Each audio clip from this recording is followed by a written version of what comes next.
Kita akan buka Alkitab kita sekali lagi. Dan saya percaya hari ini di kitab Yosua ayat 12. Saudara tahu itu kitab yang luar biasa. Satu kitab Yosua itu adalah kitab yang luar biasa. Kalau minggu yang kemarin saya ingin meneruskan sedikit apa yang saya pernah sharingkan ke saudara. Saya pernah ngasih judul sharing saya turun tapi naik. Dalam perjalanan bangsa Israel, seakan-akan mereka mempunyai pilihan ketika mereka memilih di tanah Mesir atau mereka harus memilih keluar dari tanah Mesir. Dan ketika mereka harus keluar dari tanah Mesir, ternyata pilihannya itu adalah padang gurun, saudara. Di dalam padang gurun itu pasti yang namanya padang gurun, sudah pasti harus ada yang namanya panas, adanya sesuatu kekeringan. Dan itu yang disebut namanya padang gurun. Di dalam hidup kita, dihadapkan suatu pilihan-pilihan. Beberapa waktu yang lalu saya pun ngomong, turun tapi naik. Selama kita ada di dalam trek Tuhan, ternyata ada jaminan Tuhan. Ternyata ada yang namanya pengurapan Tuhan. Ternyata ada Tuhan yang bersama-sama dengan kita. Ternyata nyata saudara, ketika bangsa Israel keluar dari padang gurun, kita semua tahu ada yang namanya tiang awan dan tiang api. Ketika bangsa Israel di padang gurun, Tuhan tidak pernah meninggalkan bangsa Israel. Karena dalam firman Tuhan berkata, sepatunya, kasutnya tidak pernah rusak. Tapi memang ketika mereka melihat keajaiban di Laut Kolsom, yaitu Laut Merah, di mana laut terbelah di depan mereka, ada keajaiban, ada pertolongan Tuhan. Tapi itu pun tidak merubah mental mereka. Tidak merubah karakter mereka. Tidak merubah yang namanya jiwa perbudakan dalam hidup mereka. Hidup mereka dipenuhi dengan kemarahan. Hidup mereka dipenuhi dengan namanya kedengkian. Hidup mereka dipenuhi dengan kepahitan. Dan percayalah saudara, saya sekali lagi nggak menyalahkan namanya bangsa Israel. Mungkin banyak daripada saudara dan saya mengalami sesuatu yang gak enak dalam hidup. Di masa-masa yang lalu, mungkin kita mengalami sesuatu yang gak enak. Atau bahkan sekarang pun, saudara mungkin yang ada di rumah, ataupun yang dimanapun, lagi mengalami yang gak enak. Bangsa Israel, selama masa perbudakan, orang yang diperbudak itu gak enak. Orang yang diperbudak itu penuh dengan kepahitan. Orang yang diperbudak itu penuh dengan yang namanya kemarahan. Betul saudara? Ada sesuatu yang gak terima di dalam sini. Tapi ketika mereka dilepaskan oleh Tuhan, ditebus dengan darah yang mahal, itu sama seperti kita saudara. Dulu kita adalah pendosa, dulu kita gak kenal Yesus. Dulu kita gak kenal yang namanya keselamatan. Tapi ketika Yesus ada di kayu salib dan dia menang di Taman Getsemani, dia menebus dosa kita. Artinya apa? Kita sudah dibebaskan dari perbudakan. Kita diselamatkan oleh penebusannya. Kita dibangkitkan oleh kebangkitannya pada hari yang ketiga. Amin saudara. Itu sama seperti bangsa Israel. Mereka marah. Mereka gak terima. Dan mereka harus dihadapkan dengan pilihan. Pilihannya apa? Tinggal di Mesir sebagai budak. Mungkin makan.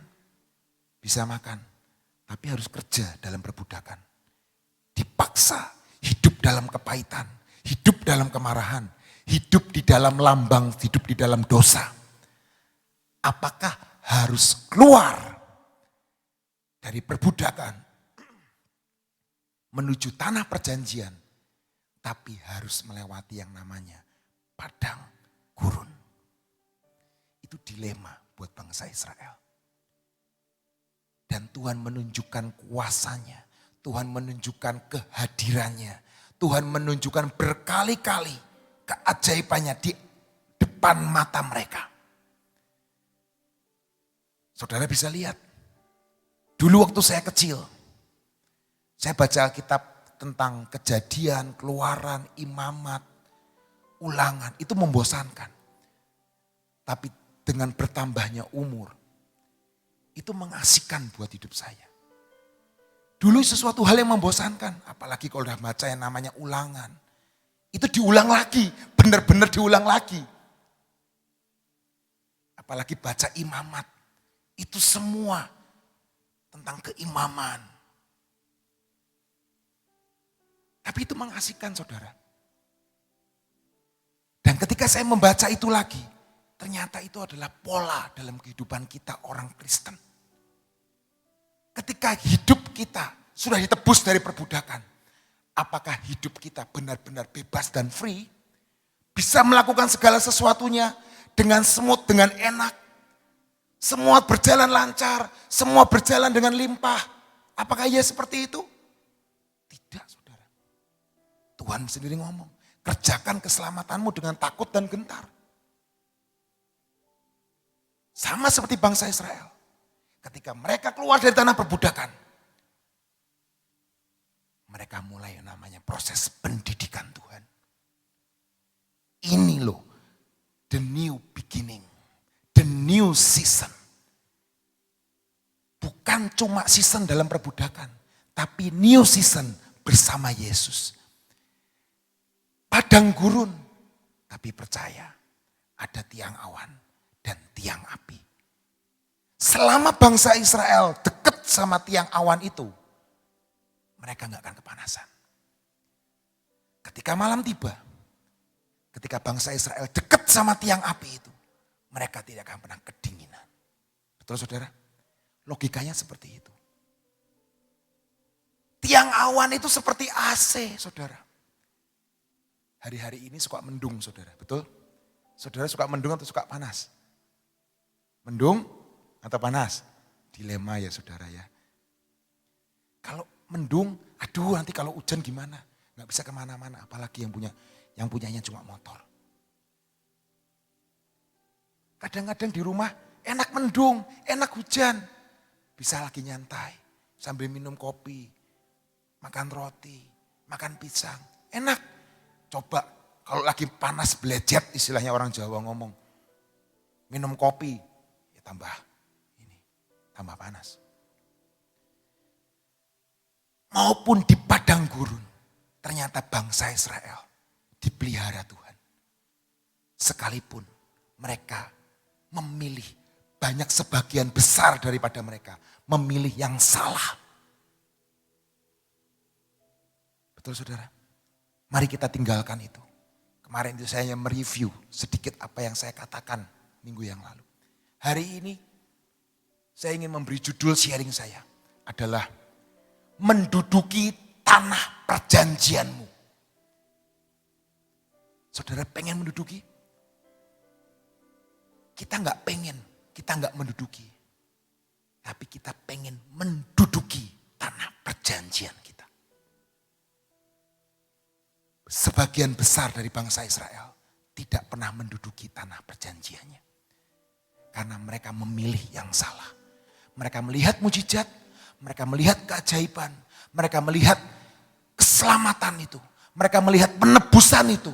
Mereka melihat Tuhan dengan tangan yang kuat menebus mereka dari tanah perbudakan. Dan Alkitab berkata, itu seperti Yesus. Yesus sudah mati buat hidup kita. Dia sudah berjuang di Taman Getsemani. Dan dia memberikan nyawanya. Dan dia sudah bangkit pada hari yang ketiga. Darahnya sudah tercurah buat hidup kita. Dan hidup kita bukan hidup kita lagi. Tapi hidup karena Yesus. Karena Yesus ada di dalamku. Dan aku di dalam Yesus. Kita sudah ditebus dari yang namanya perbudakan dosa. Perbudakan maut. Amin saudara. Dan hari itu, sebagian kecil dari bangsa Israel, mereka berhasil menduduki tanah. Dan seperti tadi saya ngomong, kitab Yosua adalah kitab yang sangat ditakuti oleh iblis. Iblis ingin berusaha menjegal. Iblis ingin berusaha membawa bangsa Israel tetap dan bahkan mati di padang gurun. Iblis itu pengennya seperti itu. Kalau bisa keluarga kita hancur, pekerjaan kita hancur, pelayanan kita hancur, pelayanan kita hancur, hidup anak-anak kita hancur. Dan akhirnya semua mati di padang gurun. Itu yang iblis pengen. Tapi terpujilah nama Tuhan. Yosua berhasil menduduki tanah perjanjian. Kita adalah generasi Yosua, saudara. Amin. Mari kita baca di Yosua 1 ayat 2 sampai 9. Yosua 1 ayat 2 dan 9. Inilah kunci-kunci perjanjian-perjanjian yang Tuhan nyatakan dalam hidup kita. Ketika bangsa Israel keluar dari tanah Mesir, Tuhan berikan tanah perjanjian. Dan selama hidup mereka ada perjanjian itu. Ada. Dan ada tanda-tanda ajaib yang mengiringinya. Ada. Tapi tidak 100% daripada mereka yang masuk menduduki tanah perjanjian. Kita mau baca di Yosua 1 ayat 2. Hambaku Musa telah mati. Sebab itu bersiaplah sekarang. Seberangilah sungai Yordan ini. Engkau dan seluruh bangsa ini. Menuju negeri yang akan kuberikan kepada mereka. Kepada orang Israel itu. Ayat selanjutnya. Bukankah telah kuperintahkan kepadamu, kuatkan dan teguhkanlah hatimu. Itu bertanya saudara. Janganlah kecut dan tawar hati, sebab Tuhan Allahmu menyertai engkau kemanapun engkau pergi. Ayat selanjutnya. Lalu Yosua memberi perintah kepada pengatur-pengatur pasukan bangsa itu katanya. Jadi jalanilah seluruh perkemahan dan perintahkanlah kepada bangsa itu. Demikian, sediakanlah bekalmu sebab dalam 3 hari kamu akan menyeberangi sungai Yordan ini. Untuk pergi menduduki negeri yang akan diberikan Tuhan Allahmu kepadamu untuk diduduki. Ngomong kanan kirimu dan berkata, aku menduduki. Aku menduduki. Aku menduduki. Ada jarak saudara. Bahkan Yosua pun berkata, 3 hari kamu akan menyeberangi sungai Yordan. Dan kalau saudara tahu dan melanjutkan kitab Yosua ini. Ternyata ada 31 daerah atau 31 kota. Jaraknya antara bangsa Israel dengan tanah perjanjian. Artinya apa saudara? Ketika mereka nanti bakal menyeberang sungai Yordan, ternyata ada 31 raja yang menguasai, yang menghalangi. Di sekitar tanah perjanjian itu ada 31 kerajaan. Kota yang dipimpin oleh raja. Dan saudara bisa membacanya di Yosua 12. Itu adalah daftar raja-raja yang dikalahkan oleh Yosua. Dan kalau saudara tahu, ketika mereka sudah menyeberang sungai Yordan, mereka ketemu yang namanya tembok Yeriko. Saudara tahu tembok Yeriko dikelilingi berapa kali? Ada yang tahu? 7. 13 saudara. Tembok Yeriko itu dikelilingi 13 kali. Betul 7 hari. Tapi dikelilingi 13 kali. Saudara tahu? Tuhan sanggup memberikan apa yang lebih daripada apa yang saudara lakukan. Yosua bersama bangsa Israel 13 kali mengelilingi tembok Yeriko. Tembok melambangkan suatu namanya penghalang. Tembok melambangkan suatu yang namanya pemisah. Tapi hari ini Tuhan berkata, hadapi masalahmu, hadapi tembokmu. Dan dengan 13 kali kelilingan yang Yosua lakukan. Saudara lihat, 31 raja tunduk di bawah kaki Yosua. 31 raja dikalahkan. 13 kali dan 31 raja ditundukkan. Tuhan sanggup memutarbalikan fakta. Tuhan sanggup membalikan keadaan dalam hidupmu. Apa yang engkau hari ini ngomong berkata, sudah 40 tahun Tuhan. Sudah lama Tuhan, aku di dalam ini. Aku sudah lama. Tapi hari ini Tuhan ngomong, kuatkan, teguhkan hatimu. Sedikit lagi nak, sedikit lagi nak. Jaraknya gak sampai 40 tahun. Sedikit lagi engkau akan menduduki tanah perjanjianmu. Saya mau ambil poin. Apa yang kita lakukan untuk bisa melakukan menduduki tanah perjanjian kita masing-masing. Bukan menduduki tanah tetanggamu loh. Bukan menduduki tanah saudaramu loh. Bukan menduduki tanah kerabatmu loh. Tapi menduduki tanah perjanjianmu sendiri. Itu yang Tuhan janjikan. Bukan kau mengharapkan anak muda, kapan ya engkong, kungkung, bobo meninggal, warisannya kapan ya jatuh ke saya. Itu gila itu saya ngomong. Tapi duduki tanah perjanjianmu. Tanah yang Tuhan janjikan atas hidupmu dengan Tuhanmu. Yang pertama yang saya temukan di ayat ini adalah Yosua diberi firman oleh Tuhan. Jadi kuat dan berani. Dan ayat ini, terjemahan ini, kalau bahasa Inggrisnya ngomong adalah be strong and courageous. Be strong and courageous. Dan ayat ini diulang lagi di Matius 14 ayat 25 dan 27. Yesus mengatakan hal yang sama. Yesus mengatakan dalam terjemahan aslinya, Yesus mengatakan Matius 14 ayat 25 dan 27. Bisa saya tampilkan? Kira-kira jam 3 malam datanglah Yesus kepada mereka berjalan di atas air. Ketika murid-muridnya melihat dia berjalan di atas air, mereka terkejut dan berseru. Saudara tahu ayat ini? Saudara tahu kisah ini? Dan murid-muridnya berkata, itu hantu. Lalu berteriak-teriak karena takut. Ayat berikutnya. Tetapi segera Yesus berkata kepada mereka, tenanglah, aku ini, jangan takut. Dan dalam bahasa aslinya berkata, don't be afraid. Take courage, I am here. Kuatkan dan teguhkan hatimu. Karena aku Tuhanmu ada di sini. Dan dalam terjemahan Ibrani asli, ini perkataan yang sama ketika Yosua mau menyeberang di sungai Yordan dan masuk tanah perjanjian.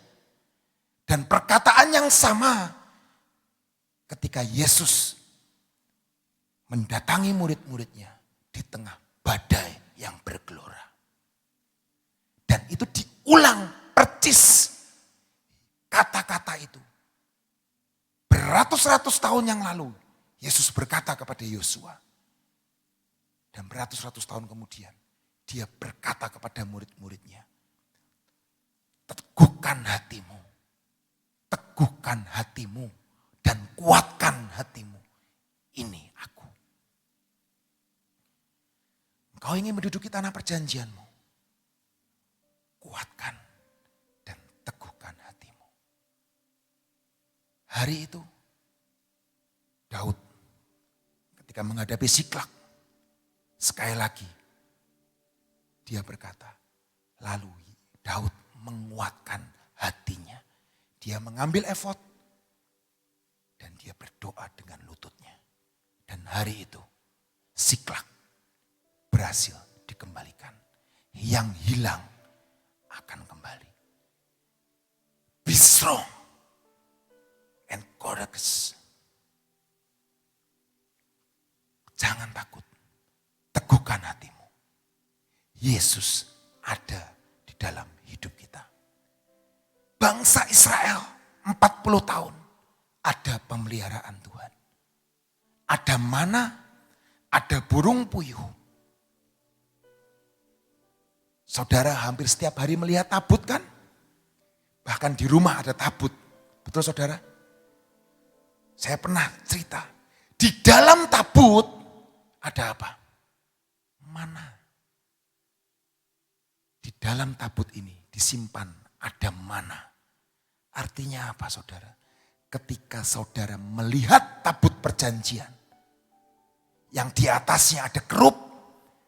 Yang di atasnya ada kedaulatan Tuhan. Perlindungan Tuhan. Dan di dalamnya ada mana.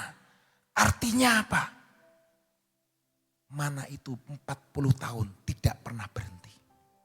Sekalipun di padang gurun ada penyediaan Tuhan. Sekalipun 40 tahun dialah tetap Jehovah Jireh. Dia Tuhan yang menyediakan. Sekalipun di padang gurun ada yang namanya makanan. Jadi hari ini saudara, kalau saudara dan saya enggak maksudnya untuk membicarakan yang lain. Tapi kalau hari ini saudara dan saya hidup dan bisa melewati pandemi ini, itu adalah pemeliharaan Tuhan.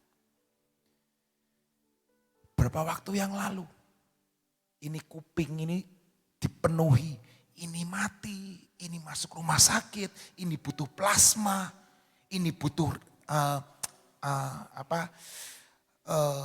apapun lah, apa itu namanya tuh, Actempra, butuh Gamaras, tolongin, butuh donor. Dan hari-hari itu saya menolong beberapa rekan-rekan saya. Mencarikan yang namanya donor, mencarikan yang namanya Actempra. Sampai sempat saya kirim ambulan dari Jakarta, sewa, itu cukup mahal saudara. 3 juta bolak-balik. Cuma bawa apa? Bukan bawa orang. Bawa apa? Bawa Actempra. Dikirim ke Mitra Plumbon itu loh. Gak ada yang mau kirim. Karena dia ngomong di sini aja butuh. Dan saudara saya ngomong, teman saya ngomong, berapapun saya bayar. Buat orang tua saya. Saudara bisa sehat hari ini. Itu anugerah. Itu tiang awan, tiang api dalam hidupmu. Apakah Tuhan tidak membuktikan kebesarannya dalam hidup kita? Amin saudara. Makanya hari-hari ini, Ibu Iin kemarin ngomong, hidup dalam perjanjian. Oke, saya terima. Dan saya akan menduduki tanah perjanjianku. Tanah perjanjianku dan tanah perjanjian saudara berbeda. Tapi percayalah, Tuhan kita adalah Tuhan yang sama. Amin. Dia yang sanggup membawa engkau masuk ke tanah perjanjianmu. Tapi tentukan pilihanmu. Dan engkau harus berani untuk melangkah. Berani untuk meneguhkan hati. Dan sekali lagi berkata, Tuhan, aku belum ngelihat. Jauh, aku tahu. Itu destiniku, itu tanah perjanjianku. Saudara punya mimpi, saudara punya cita-cita. Dan saudara bisa lihat dengan visi, dengan impian yang saudara lihat. Dan untuk sampai ke situ dibutuhkan yang namanya keberanian dan keteguhan hati. Keuletan. Mungkin hari ini manusia itu pengennya semuanya, kalau Pak Yusak sering ngomong, pengen tahu semuanya. Pengen kepo semuanya. Tuhan terus abis ini gimana? Abis ini gimana Tuhan? Abis ini ngapain Tuhan? Kasih firman dong Tuhan. Kasih tanda dong Tuhan. Kasih kerangkanya dong Tuhan. Kalau bahasa Indonesia ngomong kerangka karangannya. Tapi Tuhan enggak gitu saudara. Tuhan ingin apa? Day by day. hari demi hari, langkah demi langkah. Mungkin langkahmu cuma kecil. Langkahmu cuma 5 roti dan 2 ikan. It's okay. It's fine. Tuhan ngomong 5 roti 2 ikan. Bisa jadi mentraktir 5.000 orang. Ada yang pernah traktir 5.000 orang? Yesus kita melakukan traktir 5.000 orang. Modalnya cuma 5 roti dan 2 ikan. Dari hal yang kecil. Dari hal yang kecil. Dan yang kedua adalah tetap percaya. Yosua itu percaya. Percaya kalau Tuhan pasti akan memberikan. Langkah yang kecil saudara. Percaya. Suatu saat, kesaksian saya. Suatu saat saya itu pergi ke Indomaret. Nggak boleh ngomong merek harusnya. Ke pasar Swalayan. Hari itu saya lagi ngantri buru-buru. Saya mau beli apa gitu buat anak saya atau buat istri saya lupa. Karena saya nggak biasa ke Indomaret. Tapi hari itu saya pas Indomaret yang kecil. Saya lagi ngantri. Dan ternyata di depan saya itu ada ibu-ibu bersama anaknya. Maaf, pakainya lusuh. Dan kelihatan kotor, kelihatan kumal. Anaknya pun kelihatan kumal. Dia bawa belanjaan, beberapa belanjaan. Ada sabun cuci, ada beras, ada mie instan, ada minuman. Dan anaknya ini juga bawa snack. Namanya anak-anak saudara. Bawa snack, bawa ciki. Tapi lusuh saudara. Dan itu di depan saya. Ya sudah saya ngantri dong. Gak boleh dong. Kalau gak ngantri, masa maaf ya saya duluan ya. Saya buru-buru. Itu gak baik saudara. Itu karakter yang gak baik. Dan orang Indonesia sering melakukan itu. Enaknya apa? Nyerobot. Ngelewati. Itu orang Indonesia. Hari itu saya bertobat, saya gak mau nyerobot. Saya antri. Patuh. Saudara tahu? Mulai bayar. Ibu itu mulai dihitung.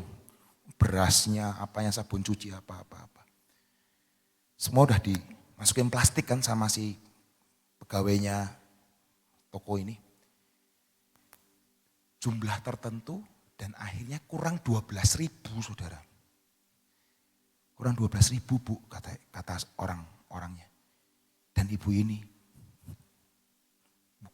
buka tasnya yang ya maaf kata kumel, cari-cari duit. Saya tuh di belakang tuh aduh gitu loh. Saya udah mau buru-buru. Tanpa saya berpikir, saya langsung keluarin duit uang 20 ribuan. Ini Pak, saya yang bayar. Waktu itu ibunya ngomong, marahin anaknya.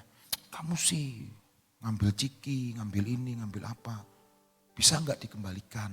Pertama dia berdebat seperti itu. Dan itu tambah lama saudara. Dan saya enggak sabar. Saya ngeluarin duit saya 20 ribu, ini Pak saya yang bayar. Dan ibu itu kaget. Kok dibayarin? Aduh terima kasih ya Pak, terima kasih ya Pak. Semoga panjang rezeki, apalah doanya mereka seperti itu. Diberkati Pak, gini. Ya Bu. Masuk dalam hati saya, agian cepetan kita pengen lunga. Wis suwe iki. Selesai di situ. Sampai di mobil. Temu-temu Roh Kudus ngomong saya. Kok kamu mau bayarin sih? Oh iya ya Tuhan. Saya pengen cepet Tuhan. Karena saya bayarin. Ya itu gak apa-apa. Tapi Tuhan ngomong gini. Kamu kenal sama perempuan tadi? Enggak Tuhan. Lah kamu kok mau bayarin? Kamu mau jadi penjamin? Ya gak tahu Tuhan. Tuhan langsung ngomong ke saya. Itu loh. Aku kepada manusia itu seperti itu. Mungkin manusia itu gak kenal aku. Tapi ternyata aku tuh kenal setiap manusia. Bahkan Daud pun ngomong. Di dalam kandungan ibumu. Tuhan itu sudah mengenal kamu. Hari ini mungkin kau gak kenal Tuhan. Atau mungkin anakmu gak kenal Tuhan. Atau orang tuamu gak kenal Tuhan. Atau saudaramu belum kenal Tuhan. Tapi tetap doakan. Tuhan kenal mereka. Seperti saya kejadian sama wanita di toko swalayan itu. Saya nggak kenal dia. Saya nggak tahu imannya perempuan itu seperti apa. Tapi dia dengan percaya diri dia ambil semua kebutuhan hariannya. Dan anaknya itu ambil ciki, apa, permen, semua ambil. Dan dia percaya mamahnya pasti bisa bayar. Dan ternyata alhasil mamahnya nggak bisa bayar. Dan yang bayari adalah orang yang yang nggak dikenal sama dia. Itu loh, imannya anak ini. Itu seperti iman yang kita harus punya. Mungkin seringkali kita nggak punya iman untuk mencapai destiny kita. Kita nggak punya iman untuk mencapai apa yang kita impikan. Tapi kita punya Tuhan. Kita punya Yesus yang sanggup membuat mimpi jadi nyata. Dan firman menjadi daging dalam hidup kita. Amin. Dan yang terakhir saya mau katakan. Kita bisa menduduki tanah perjanjian. Bukan hanya dibutuhkan yang namanya komitmen. Seringkali orang berkata, komitmen dong, komitmen dong.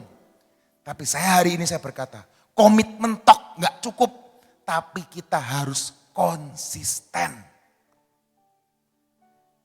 Pak Yusak sering ngomong, baca Alkitab, baca Alkitab. Ibu saya, tante saya selalu mengajarkan, baca Alkitab, baca Alkitab. Kemarin Pak Petrus Hadi pun ngomong, baca Alkitab, baca Alkitab. Kelihatannya simple, kelihatannya membosankan sebenarnya. Tapi percayalah, itu yang akan menghantarkan engkau sampai destinimu. Orang sering berkomitmen, oke, saya mau olahraga hari ini. Saya mau sepedaan hari ini. Saya mau nge-gym seminggu 3 kali. Tapi itu hanya komitmen. Tapi gak banyak orang yang konsisten. Ikut Tuhan itu harus konsisten. Kalau ada Ibu Nani, baru saya sepertinya, konsisten, semangat. Kalau ada Ibu Nani. Apalagi kalau dulu, kalau di lifeguard, kalau ada kok pom-pom, ada kok Luki, takut dimarahin. Kalau ada Ibu Nani, sungguh-sungguh. Tapi kalau nggak ada Ibu Nani, maaf, datang PW aja enggak mungkin. Dan aneh, tahu jadwalnya Ibu Nani loh. Ibu Nani pergi, Ibu Nani nggak pergi, itu tahu. Dan itu lucu. Buat saya orang-orang seperti itu adalah orang-orang yang lucu. Dia tahu banget. Oh hari ini nggak ada Ibu Nani, nggak usah datang. Hari ini nggak ada Ibu Nani, nggak usah pelayanan, nggak apa-apa, asal-asalan nggak apa-apa, santai aja, nggak ada yang marahin. Pengikutan di dalam Tuhan nggak cukup yang namanya komitmen. Di dalam Tuhan butuh yang namanya konsisten. Ada Ibu Nani, nggak ada Ibu Nani, yang penting ada Tuhan. Dia hadir dan saya percaya anugerahnya ada dalam hidup kita. Konsisten, konsisten saudara. Ketika kita konsisten, ternyata hidup kita akan sampai ayat yang terakhir. Ibrani 13 ayat 7 dan 8.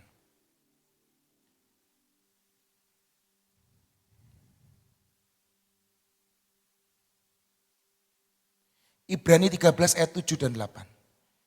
Ingatlah akan pemimpin-pemimpin kamu yang telah menyampaikan firman Allah kepadamu. Ada Pak Agung, ada Pak Yusak, bahkan ada Ibu Nani. Perhatikanlah akhir hidup mereka dan contohlah iman mereka. Yesus Kristus tetap sama baik kemarin maupun hari ini dan sampai selama-lamanya. Dan Alkitab bahasa Inggris The Message ngomong, there should be a consistency that's run to us all. Mereka pemimpin-pemimpin kita itu mereka menjalankan hidupnya dengan konsisten. Ada Musa, ada Abraham, ada Ishak, ada Pak Yusak, ada Pak Petrus Agung. Mereka menjalani hidupnya dengan konsisten. Dan biarlah jejak yang mereka tinggalkan itu menjadi jejak yang kita ikuti. Bukan cuma komitmen. Ya, aku mau ke ujung dunia. Gak usah ke ujung dunia lah. Ke keluargamu dulu. Kamu jadi berkat gak? Gak usah ke ujung dunia lah. Kamu bisa jadi berkat gak buat anak dan istrimu? Gak usah jauh-jauh ke bangsa-bangsa. Ke tetangga-tetangga dulu lah. Jadi berkat enggak?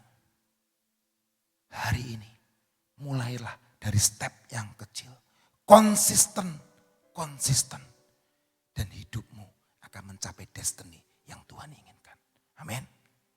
Mari kita bangkit berdiri dan kita berdoa. Tuhan Yesus, kami mengucap syukur Tuhan buat hari ini. Kalau Yosua engkau bawa ke tanah perjanjiannya. Dan engkau berpesan, jangan takut, teguhkan hatimu. Percaya dan konsisten. Kami mau Tuhan mengikuti itu. Dengan kerendahan hati kami. Kami mau Tuhan. Karena tanpa Engkau Tuhan, kami tidak bisa sampai menduduki tanah perjanjian kami. Hidup kami penuh dengan kelemahan. Hidup kami penuh dengan pertanyaan. Hidup kami penuh dengan segala sesuatu kekalutan. Tapi kami hari ini kami berkata, kami mau percaya Tuhan. Kami mau percaya. Sekalipun kami belum melihatnya, tapi kami mau percaya. Kami akan sampai ke tanah perjanjian itu. Seperti Yosua dan Kaleb. Kami menjadi pembunuh-pembunuh raksasa. Kami menjadi giant killer. Kami jadi orang-orang yang lebih daripada pemenang. Karena kami tahu Tuhan, Engkau Tuhan yang ada di sisi kami. Dan berperang bersama kami. Dan kami percaya Tuhan, anugerah-Mu cukup dalam hidup kami. Ampuni setiap kesalahan kami, setiap ketidakpercayaan kami, ketidakkonsisten kami. Mungkin kami ada karena kami takut dengan pemimpin kami. Tapi kami tidak takut kepada Engkau. Kami hanya ada karena kami tahu kami hanya menjalankan tugas kami. Tanpa kami pengertian kalau Engkau sudah menyediakan tanah perjanjian dalam hidup kami. Hari ini kami mau konsisten Tuhan. Badai apapun, gelombang kehidupan apapun, kami berkata, kami tidak takut. Kami tetap teguh karena ada Tuhan. Karena ada Yesus. Terima kasih Tuhan Yesus. Kami ucap syukur buat hari ini. Sebenarnya kami pengurapan Tuhan. Kami percaya pengurapan yang daripadamu Tuhan. Turun atas hidup kami. Bukan dengan kuat dan gagah kami. Tapi dengan Engkau sendiri Tuhan. Yang akan mengurapi kami. Membawa kami sampai ke tanah perjanjian kami. Kami urapi hidup kami. Kepala kami, dahi kami. Telinga kami. Mata kami Tuhan. Mulut kami. Ketertegukan kami. Pemberontakan kami. Ketidakterimaan kami. Dipatahkan di dalam nama Yesus. Hati yang lembut. Hati yang menurut. Hati yang mau mendengar suara Tuhan. Dan kami percaya Tuhan. Tangan ini adalah tangan yang rajin. Tangan yang akan menerima kepenuhan susu dan madu. Dan kami percaya Tuhan. Apa yang kami pegang menjadi besar. Menjadi besar. Di dalam nama Yesus. Tangan yang membawa kemuliaan. Tangan yang membawa kehormatan. Dan kami percaya Tuhan, kaki kami Tuhan. Kaki yang melangkah dengan iman. Kaki yang melangkah dengan kekuatan yang daripadamu. Kaki rusa, kaki yang membawa kami menuju ke tanah perjanjian dengan kuat. Terima kasih Tuhan Yesus. Kami percaya Tuhan, hari ini Tuhan, janjimu kami menduduki tanah perjanjian. Tiba waktunya kami akan melihat semuanya itu terbuka di hadapan kami. Di dalam nama Tuhan Yesus Kristus. Amin. Tuhan Yesus memberkati kita semua.